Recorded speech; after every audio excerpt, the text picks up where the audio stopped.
A 5-year-old girl is dead, and a Columbus man is in custody accused of killing her. What do you think is the worst thing a mother can do to her child? It's hard to imagine because mothers have unconditional love for their kids. But sometimes a story arises that leaves everyone speechless. Holland's body was found late Monday inside an abandoned home on 15th Avenue in Phoenix City.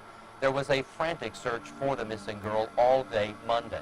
Such is the case of Kamarie Holland, who at age 5 was sold to become a slave and be violated. Sounds insane, right? It's completely true. That's not even the worst thing that happened to the kid.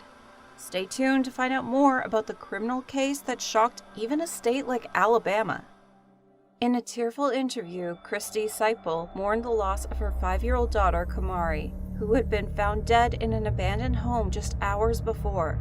Siple, 35, at the time called her daughter a blessing and told interviewers she lived for her daily. She told local news station WTVM, "Sweetest girl in the world. You couldn't, oh God, you couldn't harm her. She was too sweet.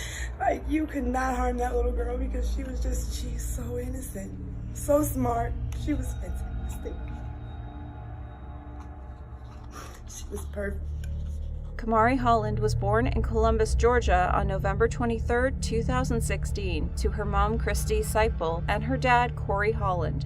Everyone who knew her described her as a genuinely lovely kid with the biggest heart that a girl could ever have. She was always happy and smiling. Her dad had affectionately called her his little princess, and she also identified herself as just that, a princess in her dad's words. She had also started preschool, where she enjoyed learning and socializing with other kids her age.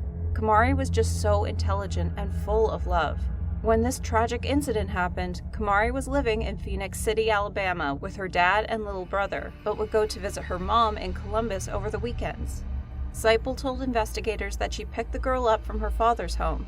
Siple claimed the child slept in bed with her at her home, but when she woke up early on the morning of December 13, 2021, Holland was gone.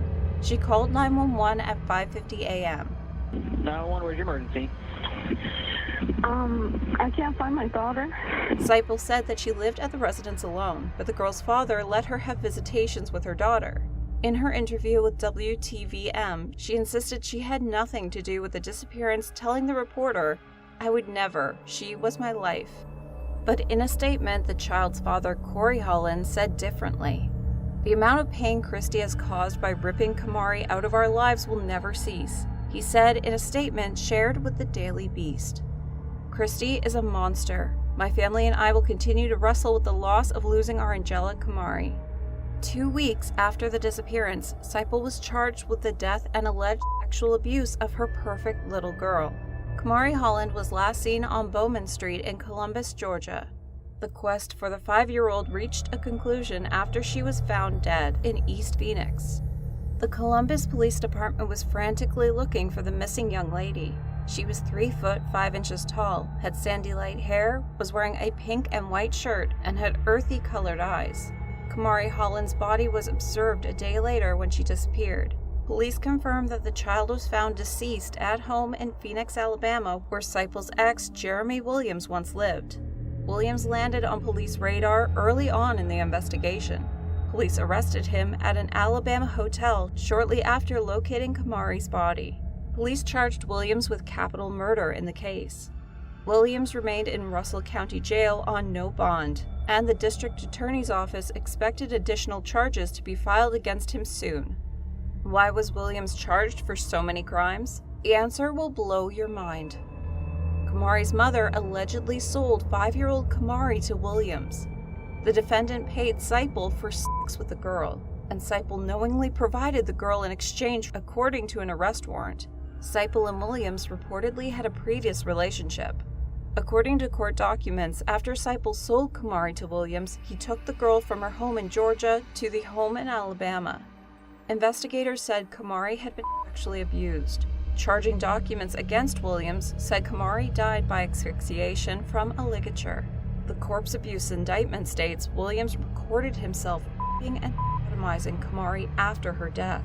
The document stated that the mother did agree with another person to pay her for having sexual intercourse and sodomy with her minor daughter. Williams was arrested on December 15th after police found the child's body in an abandoned house at one of his previous addresses. The police officer said that Williams and Siple knew each other previously, but was unable to provide more details because of a gag order issued by the judge in the case. Williams was previously charged with child abuse in 2009 for allegedly immersing a 3-year-old boy's body in a pot of boiling water, but was acquitted 3 years later, according to the local news site CBS 42.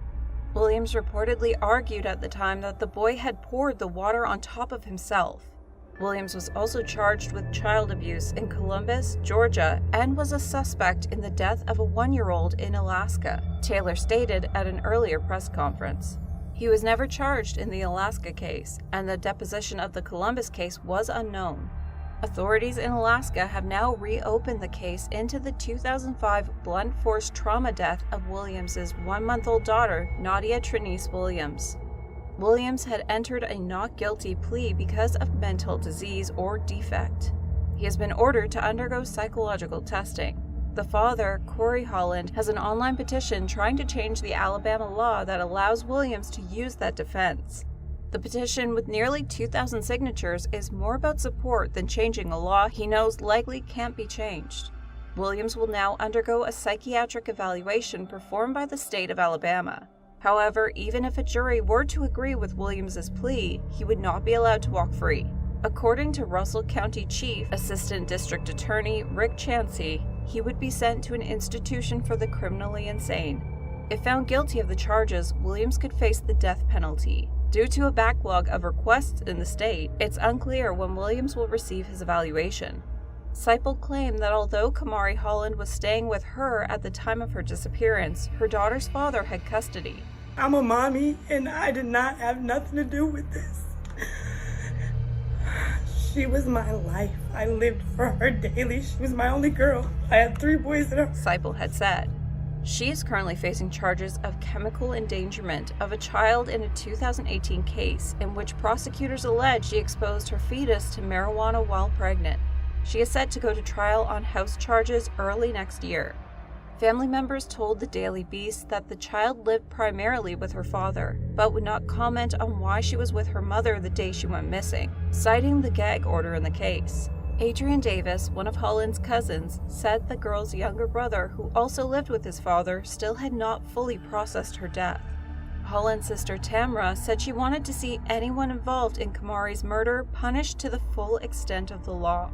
As for the girl's mother, the daughter added, if she had any knowledge of Kamarie being hurt, or she had anything to do with Kamarie being hurt, then it's great. I'm very glad she's being arrested.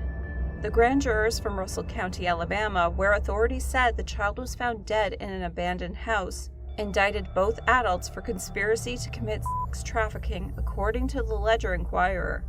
As the person who allegedly strangled Holland to death and recorded himself abusing the victim's body after that, Williams was indicted with human trafficking, abusing a corpse, producing child pornography, and capital murder of someone younger than 14. Charges also included 3 counts of capital murder for causing death in the course of a kidnapping, sexual assault, and sodomy. Siple faces a count of sex trafficking for allegedly taking money for the sexual abuse and 3 counts of felony murder, with base charges of sexual assault, sodomy, and kidnapping. The case is still pending, and further developments are expected to take a while because of the court backlog. What do you think should be the punishment for the 2 adults? Should they be put on death row? Let us know in the comments. And if you enjoyed the video, don't forget to like it and also subscribe to our channel for your regular dose of whodunits. See you in the next one. Until then, stay safe, stay warm, and don't get any crazy ideas.